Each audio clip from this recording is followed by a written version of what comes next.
Es verdad, Teresa. Por favor, déjenme entrar. Estoy muy sola con todos mis millones. Y vengo a pedirles, por caridad, un rinconcito en su corazón.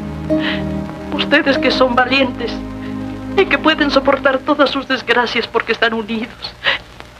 Ustedes los pobres que tienen un corazón tan grande para todos. Denme de él un pedacito. De origen teatral, la derba fue todo un mito del género lírico en el momento en que la Conesa, la Montalbán y Esperanza Iris eran diosas adoradas por el público.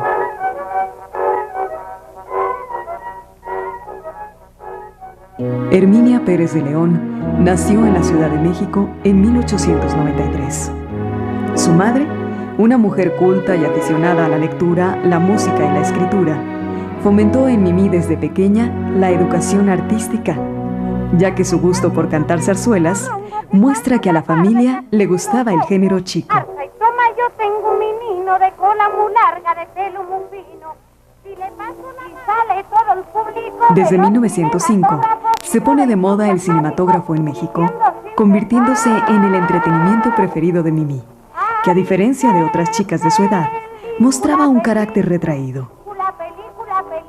A Mimí no le gustaba ir a bailes y prefería la soledad y la escritura. Es por eso, decía, que me gusta ir al cine, porque lo veo todo y nadie me ve. Mimí poseía una fuerte personalidad y siempre tuvo constantes dudas sobre el matrimonio. Mi lema ha sido siempre la voluntad. Desde pequeña, cuanto he querido he logrado, hasta donde se puede lograr lo que se quiere. Es por eso, escribe en su libro Páginas Sueltas de 1921. Sí, en ocasiones mi temperamento es melancólico, reservado y frío. No sabré decirle el porqué de esta amargura. Solo siento un deseo muy grande de ser otra muy diferente a la que soy. Vivir otra vida. Sentirme otra mujer con otro cuerpo, con otra cara, con otro corazón.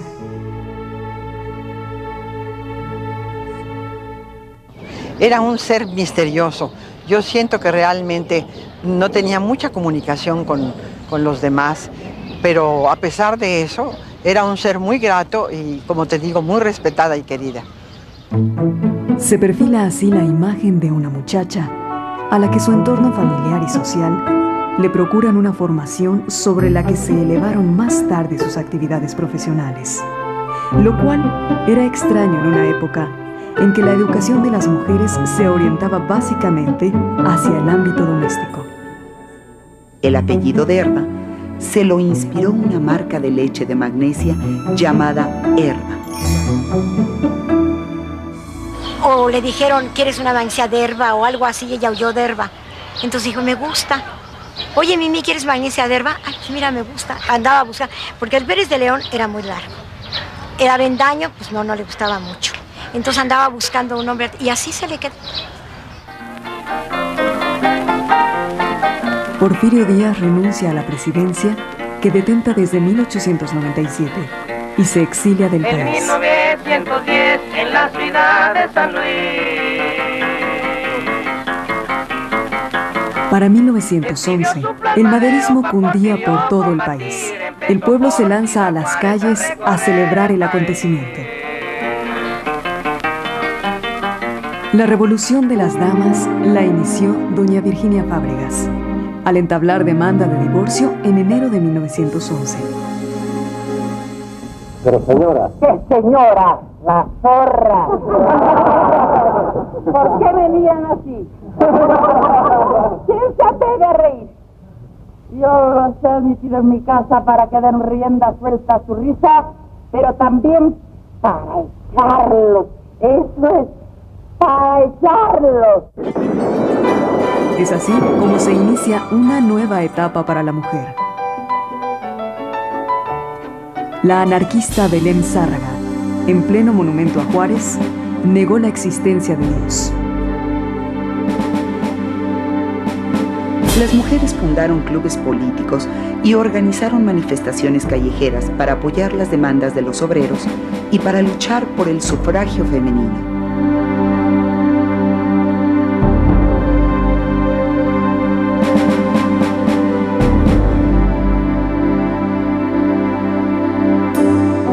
El teatro frívolo, que proliferaba en esa época, es otro terreno de lucha. El 2 de agosto de 1911, en el Teatro Peiret de La Habana, Cuba, debuta una compañía de zarzuela hispano-mexicana recién llegada de México. En ella hace su aparición por primera vez una linda jovencita de 17 años, Mimi Derba. La zarzuela con la que pisa por primera vez el escenario es el Congreso Feminista. A fines de 1912, la zarzuela entra en crisis a causa del auge arrollador del cinematógrafo y la moda de las variedades. No obstante, Mimi debuta en el famoso Teatro Lírico de la Ciudad de México el domingo 12 de diciembre de 1912 con la obra El Cabo Primero. A partir de esa fecha, la carrera artística de Mimi Derba, hermosa mujer de sobrio y fino temperamento artístico, grata y bella voz, fue un triunfo constante y efectivo. Inteligente, curiosa, dinámica y estudiosa, cultivó con éxito todos los géneros teatrales. Y en diversos momentos, impuso al público su interesante personalidad de autora y escritora. La supresión del feminismo por la dictadura huertista trajo un sentimiento de frustración. En el maderismo, la agitación, las manifestaciones callejeras y las colectas públicas en pro de los obreros, huérfanos y desvalidos habían sido con mucho producto de la mujer. En 1913, Mimi estrena El País de la Metralla. Esta obra fue uno de los sucesos artísticos más relevantes después de la Decena Trágica, siendo una obra en la que se denunciaba la dictadura militar del general Victoriano Huerta. Mimi sigue su temporada de zarzuelas en el Teatro Principal. En ese teatro estuvo mi tía con una función. Llegaron los revolucionarios, no sé cuáles, y lo tuvieron que esconder en los sótanos del cine imperial, que todavía deben de existir, para que no se la llevara. Y no la dejaron salir hasta que él no se fue. Ya cuando los salieron, se la quería llevar, y si se lo hubiera llevado, me canso. Unos cuantos días después del incidente, reapareció Mimi en el Teatro Principal cantando la zarzuela La Geisha. Mimi estrena una obra escrita por ella. El título, Al César, en el Teatro Juan Ruiz de Alarcón, y es estimulada por la crítica a seguir el camino de la dramaturgia. También estrena El Barrio Latino, de Javier Burgos, y causa escándalo al salir ante el público con un mayón color carne cubriendo su imponente cuerpo. Este fue el año en el que Alfonso Camín le escribiera el famoso poema Mimi Derba, con 3 partes de Afrodita y otra parte de Minerva. En el teatro frívolo toda crítica era posible. La historia inmediata se ridiculizaba. Los políticos se reían cuando les criticaban su oportunismo o corrupción. Abundaban las parodias sobre el gobierno. No se había sacralizado todavía la institución presidencial y no es infrecuente oír en escena letanías injuriosas. Las vedettes cantaban con energía las letras ofensivas y las parodias democratizaban y le daban un tono irrelevante a la crítica. ¿No?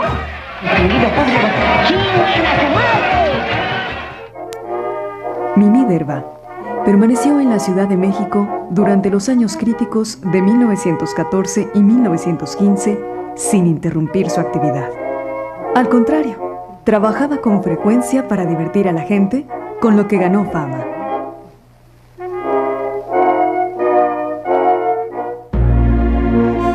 fin Victoriano Huerta había caído. La Ciudad de México se llenó de curiosidad para ver la entrada del ejército de Obregón y Pablo González. Tal vez se pensaba que en el futuro no habrían horrores tan grandes como los del pasado. Había optimismo y alegría, al igual que a la llegada de Madero. En 1916, inflamada por los aires revolucionarios que bañaban al país, Mimi Derba participa en el primer movimiento sindicalista de actores. Esta actividad la dejó, al igual que a sus compañeros síndicos, sin trabajo. Otra consecuencia de los hechos revolucionarios es el aislamiento de la Ciudad de México, que no permite conocer, sobre todo a las mujeres, los adelantos de la moda europea. En 1917, ya con Venustiano Carranza como presidente electo, escaseaban los periódicos y revistas extranjeras, que en sus páginas incluían los figurines que dictaban el buen vestir. En cambio, las películas llegaban con mayor frecuencia. Entre ellas, las había de actrices italianas que pronto ganaron la admiración de la gente, como Lida Borelli y La Bertini.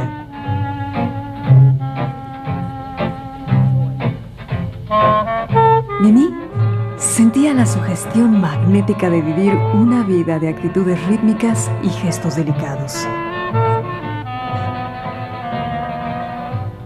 Los espectadores iban al cine para soñar con las italianas. Pero había otros soñadores, los que anhelaban fundar una industria cinematográfica para que México no quedara relegado de las naciones cultas y civilizadas. Este era el sueño de Mimi. Ahora el asunto era filmar películas con argumento. Bajo este contexto, se inicia la historia cinematográfica de Mimi en 1917, un poco por el veto teatral y mucho por el espíritu emprendedor y moderno de la bella Tiple. El financiador económico de esta empresa fue el general Pablo González, de quien se rumoraba que había sostenido un largo romance con Mimi.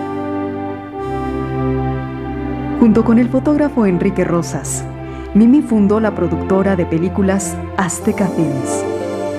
Esta empresa rodó 5 películas a partir de 1917, pero los escasos recursos económicos con los que contaban redujeron los sueños de Mimi a su mínima expresión. En esa época tomaba auge el nacionalismo cosmopolita, que era una expresión del conflicto de querer ser como los países desarrollados sin perder lo propio. Que en el porfirismo se expresara en los valses y en la corriente literaria del naturalismo. Así, las películas de Mimi Derba trataban de conflictos sentimentales que se desarrollaban en mansiones, costumbres y moda tipo italiano, enmarcadas por paisajes netamente nacionales. Gracias a su inteligencia y sensibilidad sobresalientes para escribir poemas y cuentos, habilidad desarrollada desde muy joven, Mimi es autora de algunos de los argumentos de sus películas. La primera producción enmarcada por el nacionalismo cosmopolita de la compañía Derba Rosas fue En Defensa Propia, rodada en 1917, y donde Mimi funge como argumentista y actriz. En ese mismo año le siguen Alma en Sacrificio, en donde también actúa, y posteriormente dirige La Tigresa. En La Soñadora se encarga junto con Rosas de la edición, producción y actuación, y en La Sombra produce, escribe el argumento y actúa. Con este proyecto empresarial y artístico, Mimi se convierte en la primera argumentista y directora en México. El romance de Mimi Derba con el general Pablo González, que había recobrado la capital para Carranza y que durante unos meses fue el hombre más poderoso de la ciudad, causó polémica. Romance que ella siempre negó tal vez por el temor a verse involucrada en el sonado caso del automóvil gris.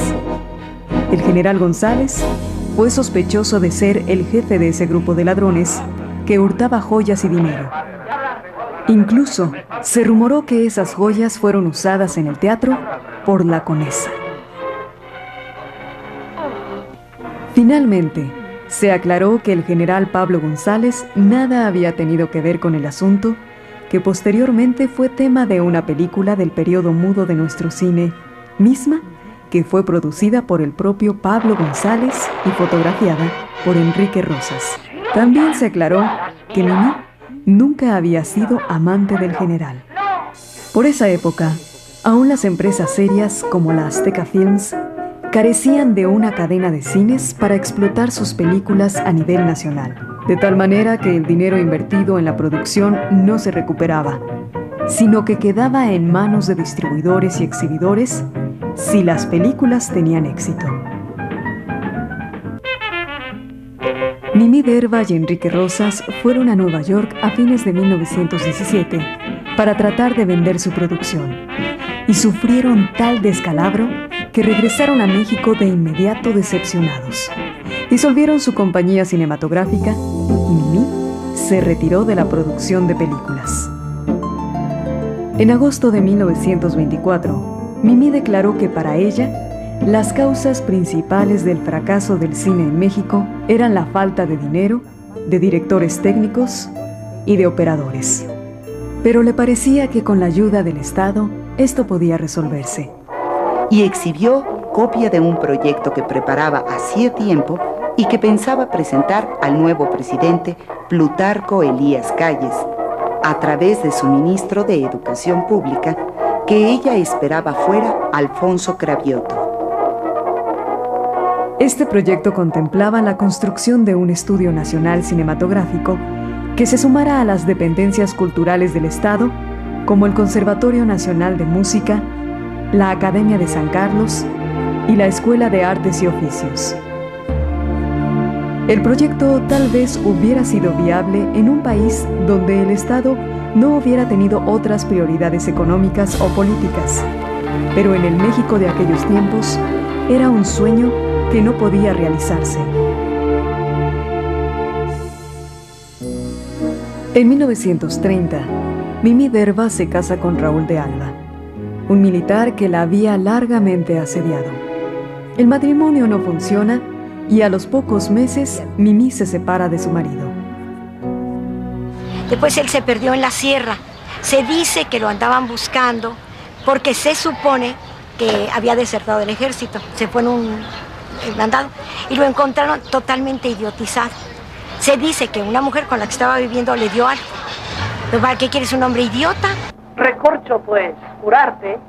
Su retorno a los sets fue en 1931 para incursionar en la primera gran producción del cine hablado al lado de Lupita Tovar, que venía de Hollywood, en donde ya era reconocida.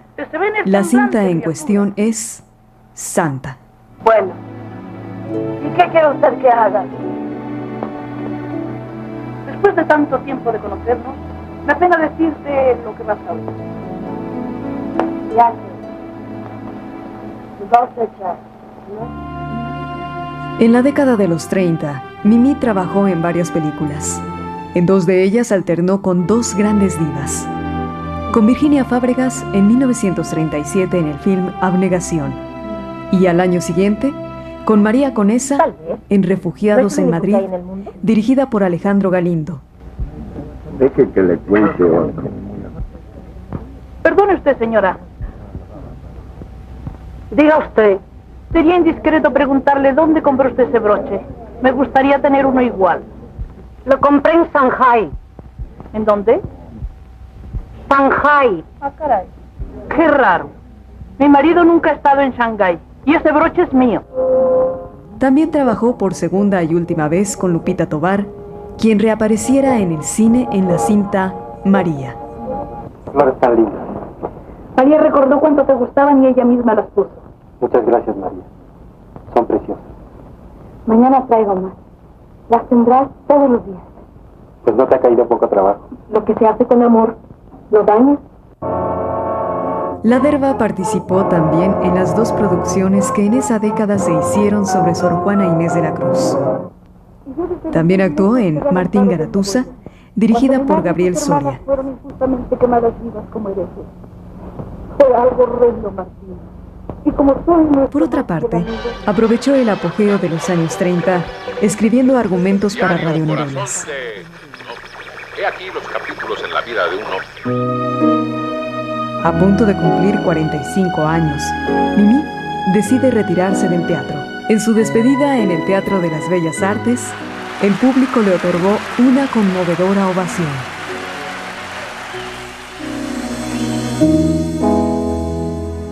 A partir de la época de los 40, filma ininterrumpidamente numerosas cintas.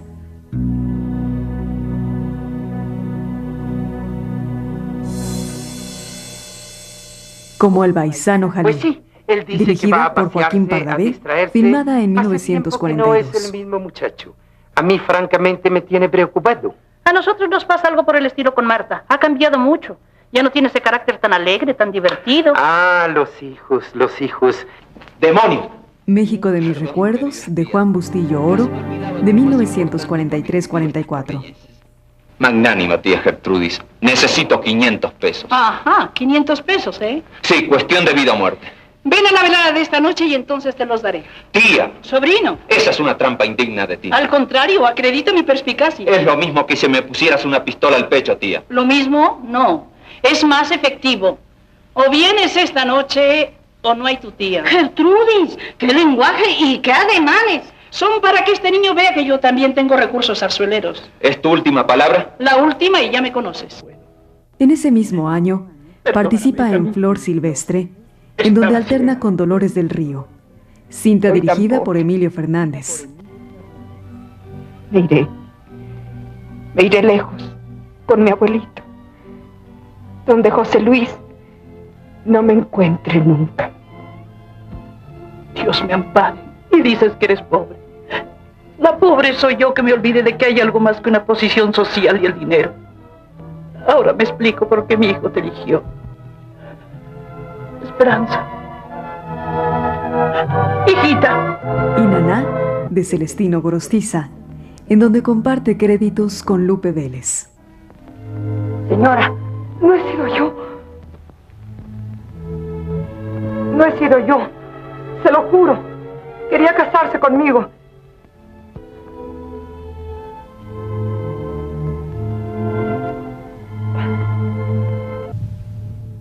He visto varias películas con Jorge Negrete y siempre salía de mamá de Jorge Negrete. Yo considero que si no la pedía Jorge, a lo mejor el productor, el director, no lo sé, pero había mucha similitud en el porte, la distinción entre la mamá de Jorge Negrete, mi Emilia, y mi Derva.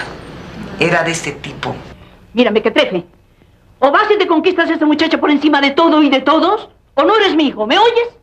Mamá. Y ahora duerme tu borrachera. Y no te me presentes en Torrecilla sin haber conquistado a esa muchacha. Porque te corro de ahí. A Me he de comer esa tuna, dirigida por Miguel Zacarías, filmada en 1944. Le siguen películas memorables como Ustedes los ricos, dirigida por Ismael Rodríguez. Yo le compraré un hombre. Era una actriz muy profesional. Entendía las cosas. Era de esas actrices que a muchos les convenían porque era de una toma precisa. Ya una vez que entendía, se ponía de acuerdo con el director. Perfecto. Siempre sabía sus líneas. Una gran persona y muy simpática. Y como ya tengo a la niña, mañana mismo le será devuelto todo lo que se les ha quitado. Y no tema usted ir a la cárcel. Al contrario, para pagarles las molestias que han tenido por su terquedad, se les dará una buena cantidad en efectivo. Y ya ve usted cómo no hay orgullo que valga contra el dinero. Todos sentimos mucho la muerte de mi hijo, ¿verdad? Pero hay que tener resignación, porque ninguno de ustedes verá nunca un centavo mío. ¡Hipócritas! ¡Buitres! ¡Fuera! ¡Fuera de aquí! El dolor no lo compro ni la lástima. ¡Fuera! Y tú con ellos. Tú con ellos te compré como a todos. Y ahora los regalo a la miseria. ¡Fuera! ¡Fuera! ¡Fuera! ¡No, fuera también!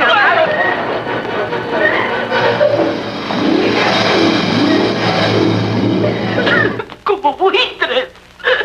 Conmigo fue una persona muy cálida. Teníamos siempre escenas tiernas por aquello de la abuelita y la nietecita y los melodramas del cine mexicano, que se daba mucho esto. Entonces su actitud era muy profesional, pero siempre tierna, afectuosa. Siempre sabía lo que iba a hacer, siempre sabía sus diálogos, muy precisa para llegar a su lugar, a sus marcas, en fin. Una gente con toda una profesión atrás, con toda la responsabilidad que debe de tener, a mi forma de ver, un gran actor, una gran actriz. Pero niña, ¿por qué lloras? Tengo mucho miedo. No, no te asustes, que ya no te haré más preguntas. ¿De veras que no? No. Mira, te voy a regalar estas medallitas que tenía dedicadas para mi primer nieto. Esta es la Virgen de Guadalupe y esta es la del Niño Jesús. Qué bonito. Te los voy a poner en tu escapulario. Tú eres muy buena, ¿verdad? No. Sí, tú eres muy buena y te quiero mucho.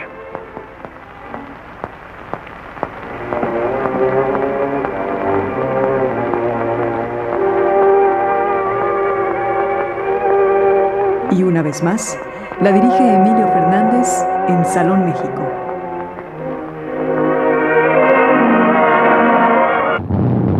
Ahí viene mi hijo.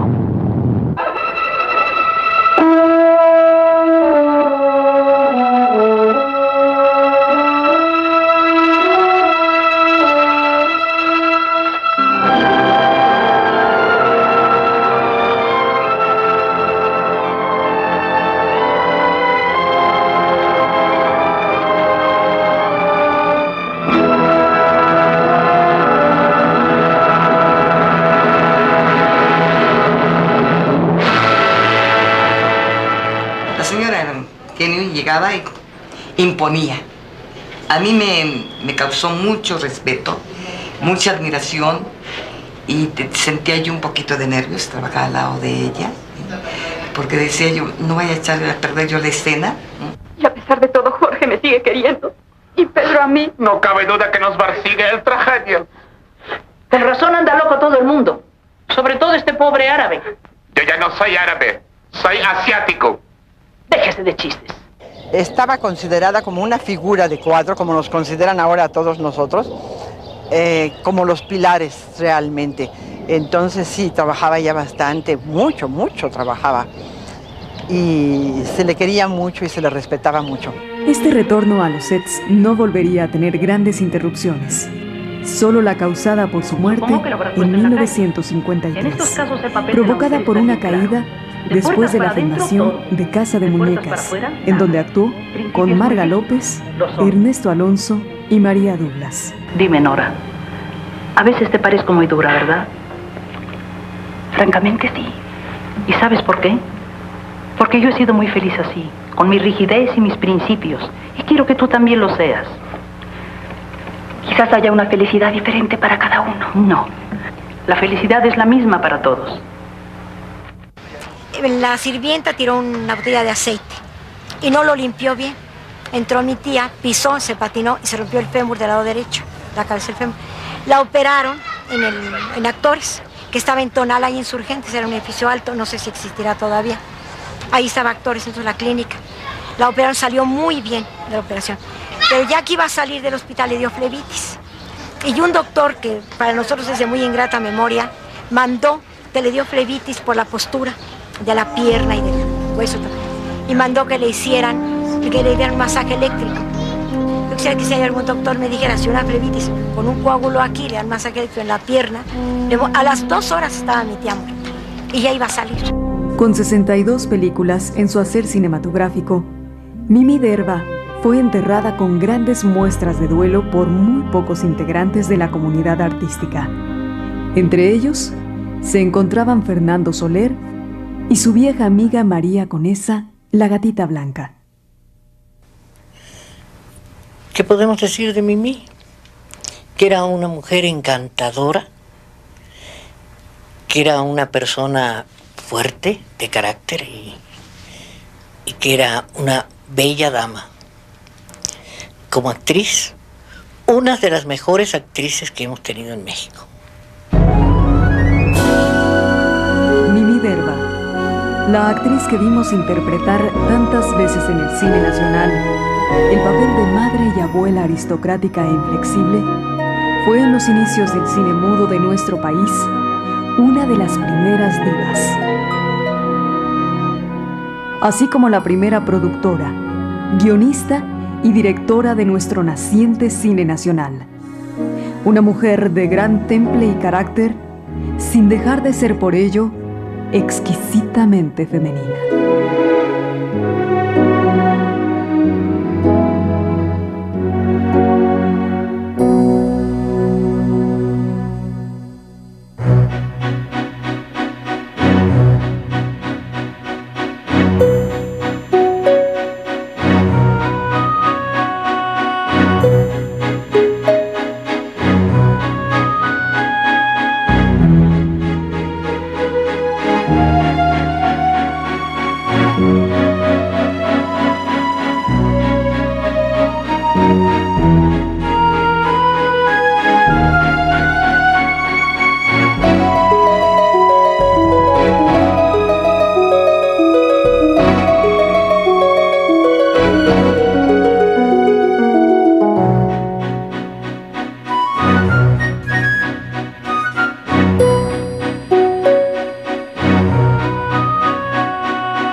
Por favor, déjenme entrar.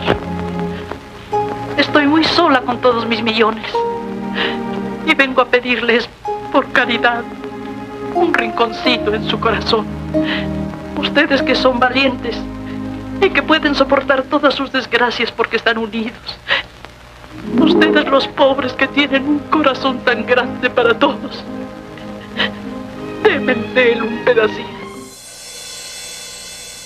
De origen teatral, la derba fue todo un mito del género lírico en el momento en que la Conesa, la Montalbán y Esperanza Iris eran diosas adoradas por el público.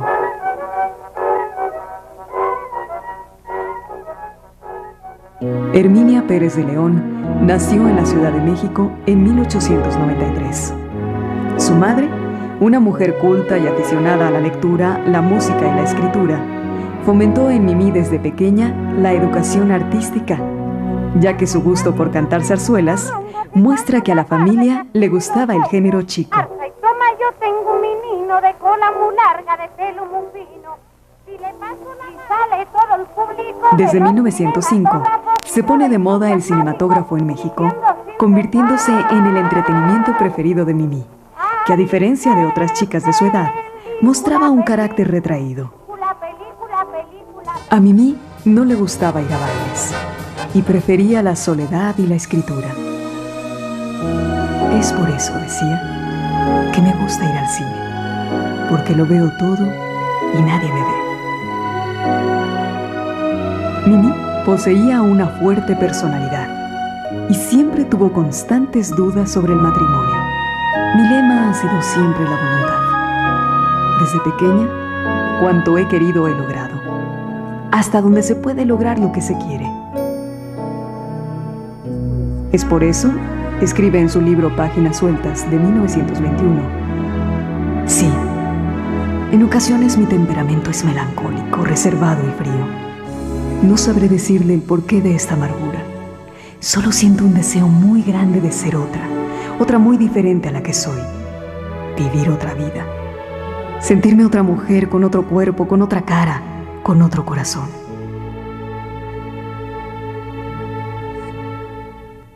Era un ser misterioso. Yo siento que realmente no tenía mucha comunicación con los demás, pero a pesar de eso, era un ser muy grato y, como te digo, muy respetada y querida. Se perfila así la imagen de una muchacha a la que su entorno familiar y social le procuran una formación sobre la que se elevaron más tarde sus actividades profesionales, lo cual era extraño en una época en que la educación de las mujeres se orientaba básicamente hacia el ámbito doméstico. El apellido Derba se lo inspiró una marca de leche de magnesia llamada Herba. O le dijeron, ¿quieres una magnesia de herba o algo así? Y ella oyó de herba. Entonces dijo, me gusta. Oye, Mimí, ¿quieres magnesia de herba? Ay, pues mira, me gusta. Andaba a buscar, porque el Pérez de León era muy largo. El Avendaño, pues no le gustaba mucho. Entonces andaba buscando un hombre y así se le quedó. Porfirio Díaz renuncia a la presidencia que detenta desde 1897 y se exilia del país. En 1910, en la ciudad de San Luis.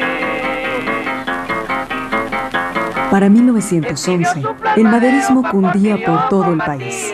El pueblo se lanza a las calles a celebrar el acontecimiento.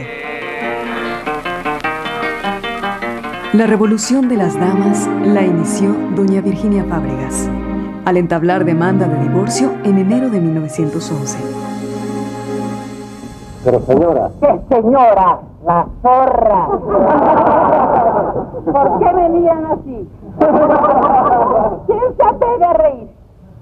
Yo los he admitido en mi casa para que den rienda suelta a su risa, pero también para echarlos. Eso es, para echarlos.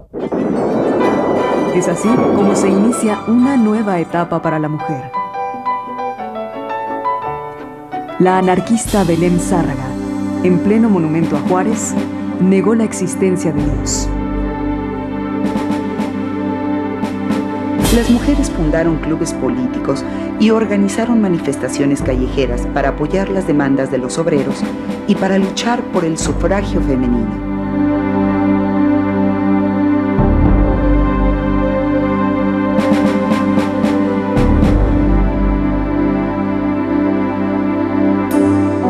El teatro frívolo, que proliferaba en esa época, es otro terreno de lucha.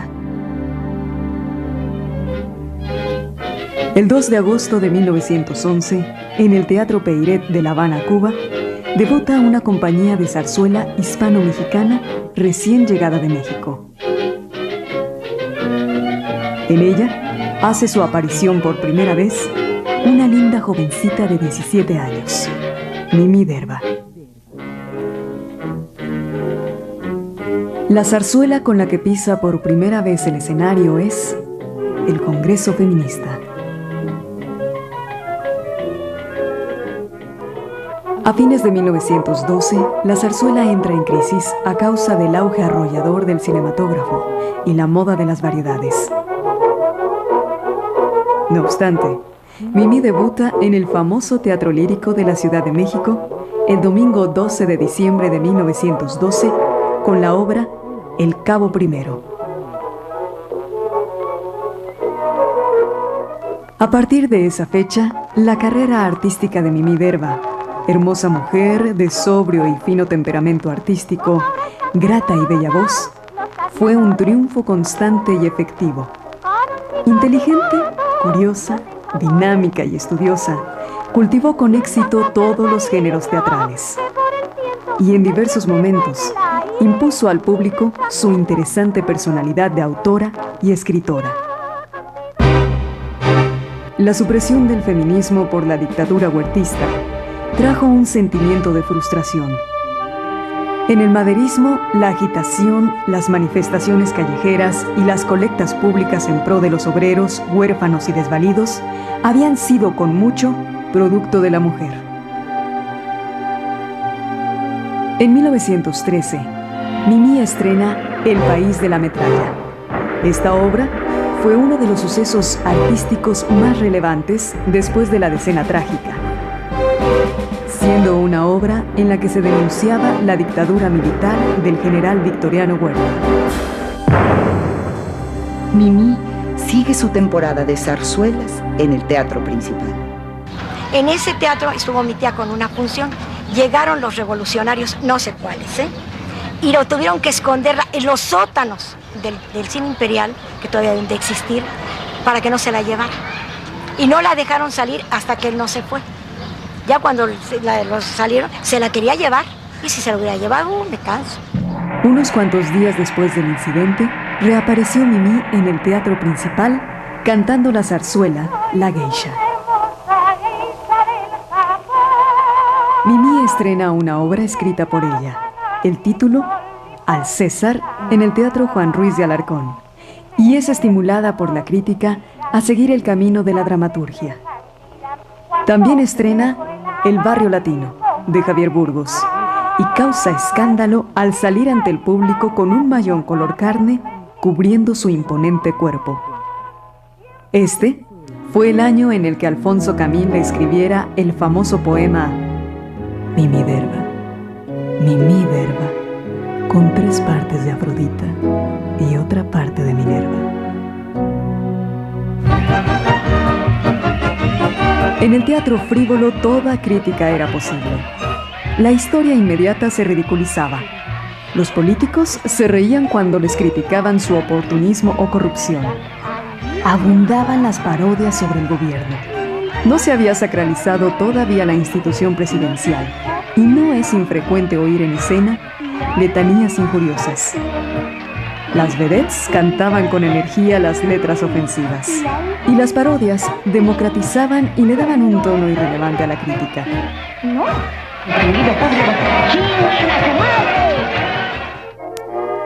Mimi Derba permaneció en la Ciudad de México durante los años críticos de 1914 y 1915 sin interrumpir su actividad.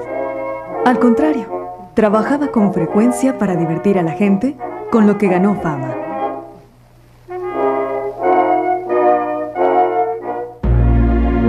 Por fin Victoriano Huerta había caído.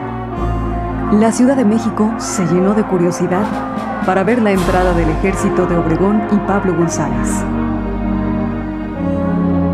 Tal vez se pensaba que en el futuro no habrían horrores tan grandes como los del pasado.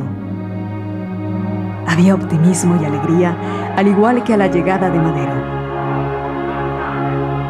En 1916 Inflamada por los aires revolucionarios que bañaban al país, Mimi Derba participa en el primer movimiento sindicalista de actores. Esta actividad la dejó, al igual que a sus compañeros síndicos, sin trabajo. Otra consecuencia de los hechos revolucionarios es el aislamiento de la Ciudad de México, que no permite conocer, sobre todo a las mujeres, los adelantos de la moda europea. En 1917, ya con Venustiano Carranza como presidente electo, escaseaban los periódicos y revistas extranjeras, que en sus páginas incluían los figurines que dictaban el buen vestir. En cambio, las películas llegaban con mayor frecuencia. Entre ellas, las había de actrices italianas que pronto ganaron la admiración de la gente, como Lida Borelli y La Bertini.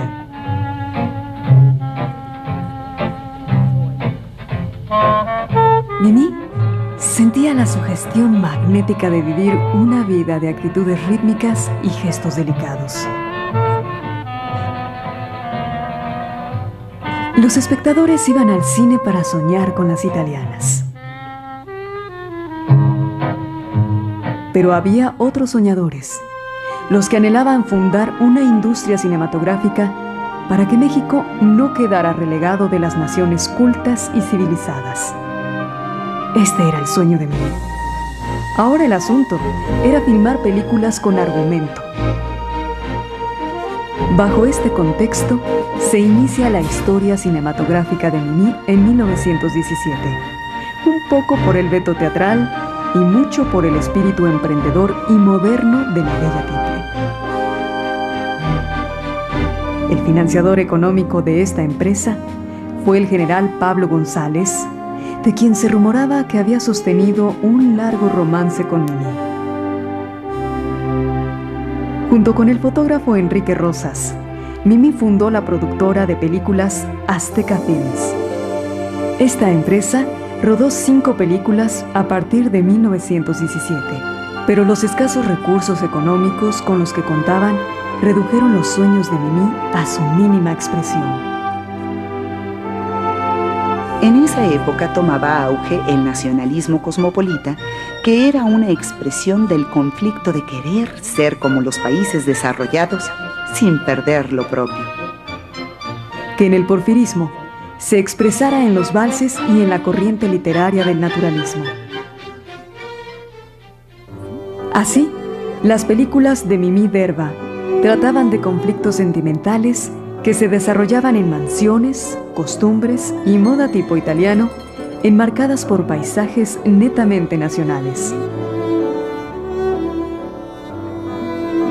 Gracias a su inteligencia y sensibilidad sobresalientes para escribir poemas y cuentos, habilidad desarrollada desde muy joven, Mimi es autora de algunos de los argumentos de sus películas. La primera producción enmarcada por el nacionalismo cosmopolita de la compañía Derba Rosas fue En Defensa Propia, rodada en 1917, y donde Mimi funge como argumentista y actriz. En ese mismo año le siguen Alma en Sacrificio, en donde también actúa, y posteriormente dirige La Tigresa. En La Soñadora se encarga junto con Rosas de la edición, producción y actuación, y en La Sombra produce, escribe el argumento y actúa. Con este proyecto empresarial y artístico, Mimi se convierte en la primera argumentista y directora en México. El romance de Mimi Derba con el general Pablo González, que había recobrado la capital para Carranza y que durante unos meses fue el hombre más poderoso de la ciudad, causó polémica. Romance que ella siempre negó, tal vez por el temor a verse involucrada en el sonado caso del automóvil gris. El general González fue sospechoso de ser el jefe de ese grupo de ladrones que hurtaba joyas y dinero. Incluso se rumoró que esas joyas fueron usadas en el teatro por la conesa. Finalmente, se aclaró que el general Pablo González nada había tenido que ver con el asunto que posteriormente fue tema de una película del periodo mudo de nuestro cine, misma que fue producida por el propio Pablo González y fotografiada por Enrique Rosas. También se aclaró que Mimí nunca había sido amante del general. Por esa época, aún las empresas serias como la Azteca Films carecían de una cadena de cines para explotar sus películas a nivel nacional, de tal manera que el dinero invertido en la producción no se recuperaba, sino que quedaba en manos de distribuidores y exhibidores si las películas tenían éxito. Mimí Derva y Enrique Rosas fueron a Nueva York a fines de 1917 para tratar de vender su producción, y sufrieron tal descalabro que regresaron a México de inmediato decepcionados. Disolvieron su compañía cinematográfica y Mimí se retiró de la producción de películas. En agosto de 1924, Mimí declaró que para ella, las causas principales del fracaso del cine en México eran la falta de dinero, de directores técnicos y de operadores. Pero le parecía que con la ayuda del Estado, esto podía resolverse.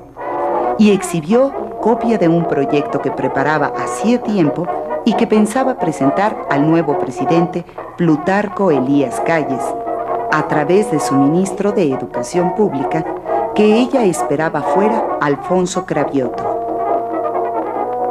Este proyecto contemplaba la construcción de un estudio nacional cinematográfico que se sumara a las dependencias culturales del Estado, como el Conservatorio Nacional de Música, la Academia de San Carlos y la Escuela de Artes y Oficios. El proyecto tal vez hubiera sido viable en un país donde el Estado no hubiera tenido otras prioridades económicas o políticas, pero en el México de aquellos tiempos era un sueño que no podía realizarse. En 1930, Mimí Derva se casa con Raúl de Alba, un militar que la había largamente asediado. El matrimonio no funciona y a los pocos meses Mimí se separa de su marido. Después él se perdió en la sierra. Se dice que lo andaban buscando porque se supone que había desertado del ejército. Se fue en un mandado y lo encontraron totalmente idiotizado.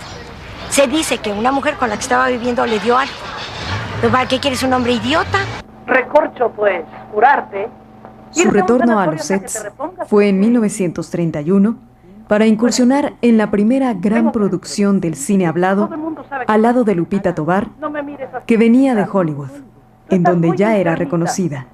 La cinta en cuestión es Santa. Bueno, ¿y qué quiere usted que haga? Después de tanto tiempo de conocernos, me apena decirte lo que vas a oír. Ya que vas a echar, ¿no? En la década de los 30, Mimí trabajó en varias películas. En 2 de ellas alternó con 2 grandes divas.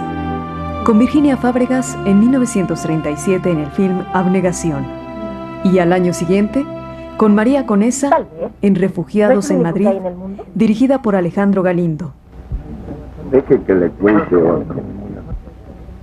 Perdone usted, señora. Diga usted, sería indiscreto preguntarle dónde compró usted ese broche. Me gustaría tener uno igual. Lo compré en Shanghai. ¿En dónde? Shanghai. Ah, caray. Qué raro. Mi marido nunca ha estado en Shanghái y ese broche es mío. También trabajó por segunda y última vez con Lupita Tovar, quien reapareciera en el cine en la cinta María. Flores tan lindas. María recordó cuánto te gustaban y ella misma las puso. Muchas gracias, María. Son preciosas. Mañana traigo más. Las tendrás todos los días. Pues no te ha caído poco trabajo. Lo que se hace con amor, ¿lo dañas? La Derva participó también en las 2 producciones que en esa década se hicieron sobre Sor Juana Inés de la Cruz. También actuó en Martín Garatuza, dirigida por Gabriel Soria. Fueron injustamente quemadas vivas como herejes. Fue algo horrendo, Martín. Y como soy Por otra parte, aprovechó el apogeo de los años 30, escribiendo argumentos para radionovelas. Corazón de... No. He aquí los capítulos en la vida de uno. A punto de cumplir 45 años, Mimi decide retirarse del teatro. En su despedida en el Teatro de las Bellas Artes, el público le otorgó una conmovedora ovación.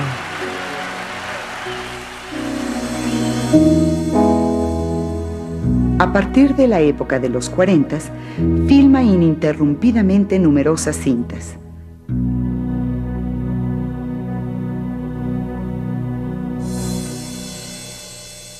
Como El Baisano Jalí, Pues sí, él dice que va dirigida a por Joaquín pasearse, a Pardavé, distraerse. filmada en Hace tiempo que 1942. no es el mismo muchacho.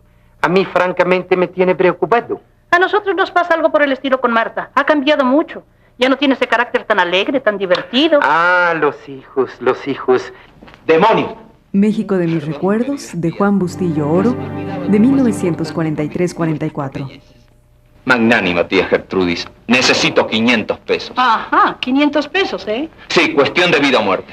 Ven a la velada de esta noche y entonces te los daré. Tía, Sobrino, esa es una trampa indigna de ti. al contrario, acredito mi perspicacia. Es lo mismo que si me pusieras una pistola al pecho, tía. Lo mismo, no.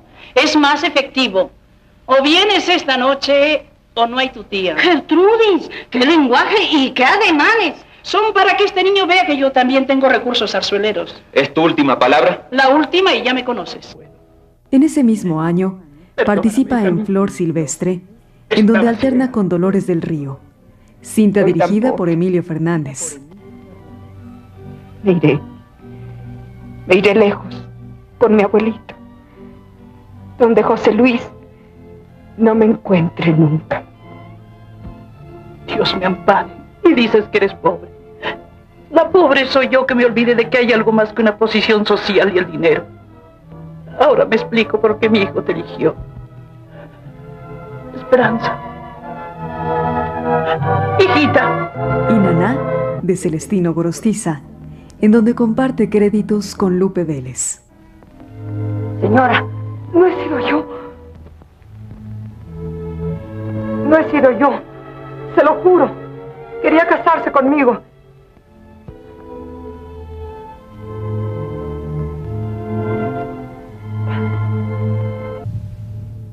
He visto varias películas con Jorge Negrete y siempre salía de mamá de Jorge Negrete. Yo considero que si no la pedía Jorge, a lo mejor el productor, el director, no lo sé, pero había mucha similitud en el porte, la distinción entre la mamá de Jorge Negrete, mi Emilia, y mi Minerva. Era de ese tipo. Mírame, que trefe. O vas y te conquistas a esa muchacha por encima de todo y de todos, o no eres mi hijo, ¿me oyes? Mamá. Y ahora duerme tu borrachera.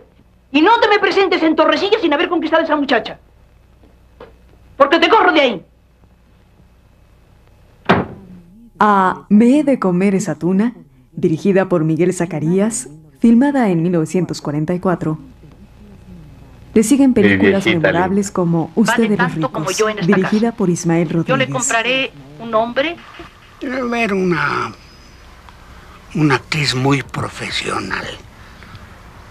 Entendía las cosas.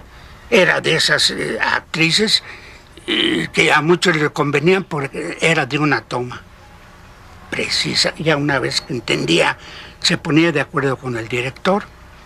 Perfecto. Siempre sabía sus líneas. Una gran persona y muy simpática. Y como ya tengo a la niña, mañana mismo le será devuelto todo lo que se les ha quitado. Y no tema usted ir a la cárcel. Al contrario, para pagarles las molestias que han tenido por su terquedad, se les dará una buena cantidad en efectivo. Y ya ve usted cómo no hay orgullo que valga contra el dinero. Todos sentimos mucho la muerte de mi hijo, ¿verdad? Pero hay que tener resignación, porque ninguno de ustedes verá nunca un centavo mío. ¡Hipócritas! ¡Buitres!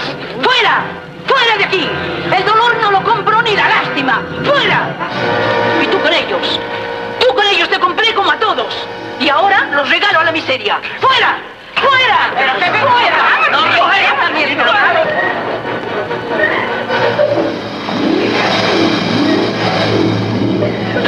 ¡Como buitres! Conmigo fue una persona muy cálida. Teníamos siempre escenas tiernas. por aquello de la abuelita y la nietecita y los melodramas del cine mexicano, que se daba mucho esto. Entonces su actitud era muy profesional, pero siempre tierna, afectuosa, siempre sabía lo que iba a hacer, siempre sabía sus diálogos, muy precisa para llegar a su lugar, a sus marcas, en fin, una gente con toda una profesión atrás, con toda la responsabilidad que debe de tener, a mi forma de ver, un gran actor, una gran actriz. Pero niña, ¿por qué lloras? Tengo mucho miedo. No, no te asustes, que ya no te haré más preguntas. ¿De veras que no? No. Mira, te voy a regalar estas medallitas que tenía dedicadas para mi primer nieto.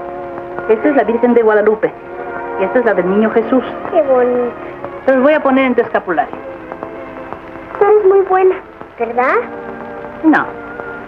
Sí, tú eres muy buena y te quiero mucho.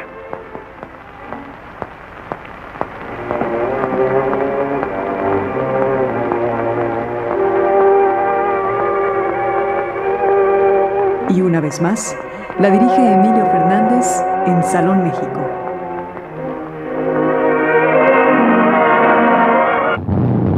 Ahí viene mi hijo.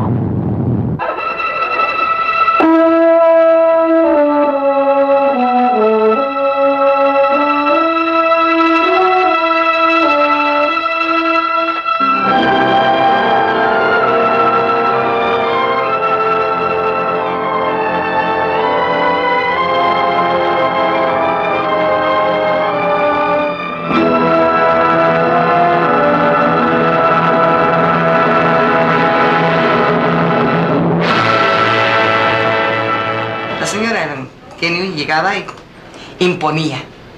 A mí me causó mucho respeto, mucha admiración y sentía yo un poquito de nervios trabajar al lado de ella, porque decía yo, no vaya a echar a perder yo la escena. Y a pesar de todo, Jorge me sigue queriendo. Y Pedro a mí. No cabe duda que nos persigue el tragedia.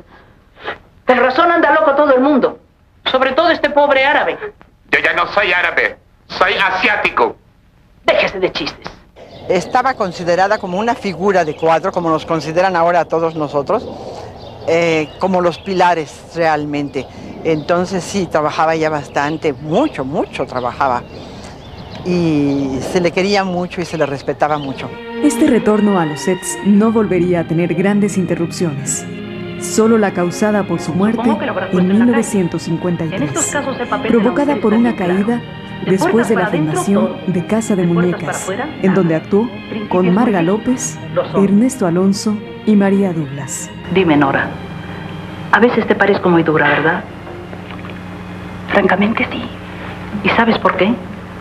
Porque yo he sido muy feliz así, con mi rigidez y mis principios, y quiero que tú también lo seas. Quizás haya una felicidad diferente para cada uno. No, la felicidad es la misma para todos. La sirvienta tiró una botella de aceite y no lo limpió bien. Entró mi tía, pisó, se patinó y se rompió el fémur del lado derecho, la cabeza del fémur. La operaron en Actores, que estaba en Tonala y Insurgentes, era un edificio alto, no sé si existirá todavía. Ahí estaba Actores, entonces la clínica. La operaron, salió muy bien de la operación. Pero ya que iba a salir del hospital le dio flebitis.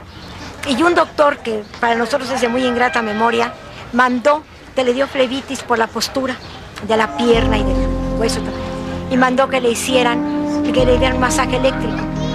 Yo quisiera que si hay algún doctor me dijera, si una flebitis con un coágulo aquí, le dan masaje eléctrico en la pierna, a las 2 horas estaba mi tía muerta y ya iba a salir. Con 62 películas en su hacer cinematográfico, Mimi Derba fue enterrada con grandes muestras de duelo por muy pocos integrantes de la comunidad artística.